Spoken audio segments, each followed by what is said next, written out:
आजकल बहुत चर्चा चल रही है, जय हिंद दोस्तों, कि मोदी साहब एशियन समिट में क्यों नहीं आ रहे, कि डरते हैं ट्रंप से। मैं आपको एक बात बताता हूँ, एग्जाम्पल देता हूँ। मोदी साहब का रिलेशनशिप वर्ल्ड लीडर के साथ बहुत अच्छा है, गहरा है और हक करते हैं सबको।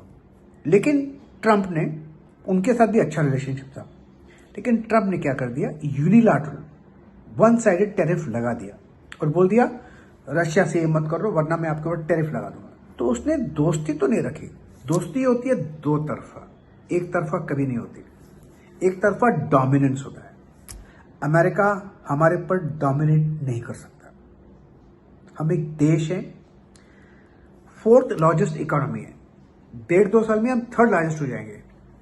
एयरफोर्स में, एयर पावर में तो थर्ड लार्जेस्ट हो गए हम। तो हम कोई एरे वेरे कंट्री नहीं है कि हम हमको पुश कर सको, वो नहीं चलेगा। एक होता है नेशनल रिस्पेक्ट, लेकिन ट्रंप ने वो नहीं रखा। उनका तरीका ही वही है, वैसा बिहेवियर उनका रशिया के साथ भी है। यूनिलैटरल, ये करो ये करो ये करो वरना ये कर दूंगा, दादागिरी। उनका वैसा बिहेवियर चाइना के साथ भी है, वैसा बिहेवियर हमारे साथ भी और यूरोपियन यूनियन के साथ भी वैसे ही है। नाटो की कंट्रीज तो वैसे ही है कि मेरी ये बात मानो वरना मैं ये कर दूंगा। ये दादागिरी, बुलिज्म नहीं चलता इंटरनेशनल रिलेशनशिप में, नहीं चलता, नहीं चलता और नहीं चलेगा।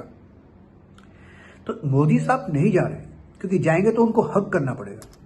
हक करना चाहते नहीं है क्योंकि नाराज हैं। मोदी साहब नाराज है ट्रंप से, होना भी चाहिए।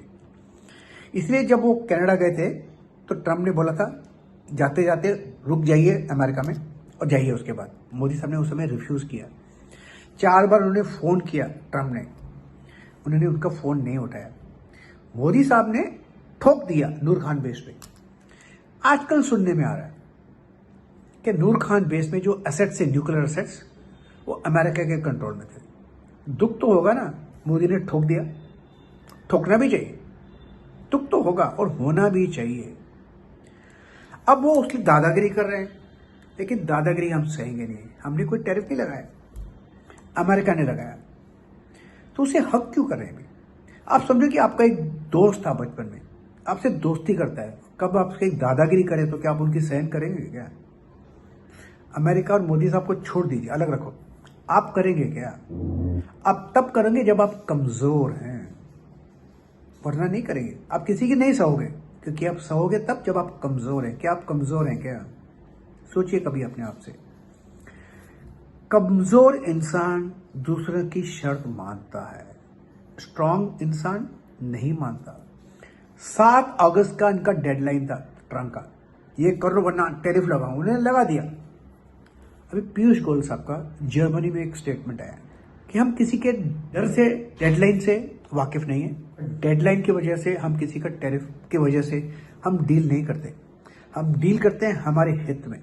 अभी ट्रंप ने और एक अनाउंसमेंट किया कि मोदी साहब ने बोला है कि मैं रशिया से ऑयल नहीं लूंगा। रशिया हमारा भरोसेमंद दोस्त है और दोस्त रहा है करीब 70 से 65 साल से। ये नई दोस्ती नहीं है। ट्रंप के साथ कभी दोस्ती है, कभी नहीं है, कभी है नहीं है। तो विश्वास आपको किस पर होगा? जो पुराना दोस्त है कि जो नया होशियारी कर रहा है, दादागिरी कर रहा है? किस पर भरोसा करोगे आप बताइए? उस पर करोगे ना जो आपके वाकिफ है, इतने सालों से दोस्त रहा है, जो आपके वक्त पे काम आता है, वो दोस्त है क्या ये? तो रशिया से क्यों रोकेंगे ऑयल लेना अगर हमको सस्ता मिलता है? तो क्यों रोकेंगे? आपके डर से? हम आपसे क्यों डरे ट्रंप साहब? नहीं डरेंगे। तो मेरे हिसाब से ट्रेड डील अगर होगी ना तो हमारे शर्तों पर होगी, किसी के दबाव पर नहीं होगी और हिंदुस्तान के हित में होगी, और वैसा ही होना चाहिए। ट्रेड डील अगर होगी तो उसमें रशियन ऑयल है नहीं है, हमको जहां से सस्ता ऑयल मिलेगा हम लेंगे, जहां से सस्ता मिला उससे लेंगे। किससे डरने वाले नहीं और नहीं डरेंगे। तो ट्रेड डील एक तरफ, लेकिन ये एक तरीका है मोदी साहब ने को ट्रंप को एक मैसेज देने का। ये बार बार दे रहे हैं कि मैं आपसे मिलूंगा तो हक करूंगा, मैं आपको हक करना चाहता नहीं हूं। आप देखो, अपने आप से पूछ लो, कोई आपका दोस्त है या आपका कोई रिलेटिव है, आपसे दादागिरी करता है, आप पर दबाव डालते हैं, तो क्या आप उसको हक करोगे? नहीं करोगे ना। हक तब करोगे जब आप कमजोर हैं, लेकिन हम कमजोर नहीं हैं। Nation first. जय हिंद।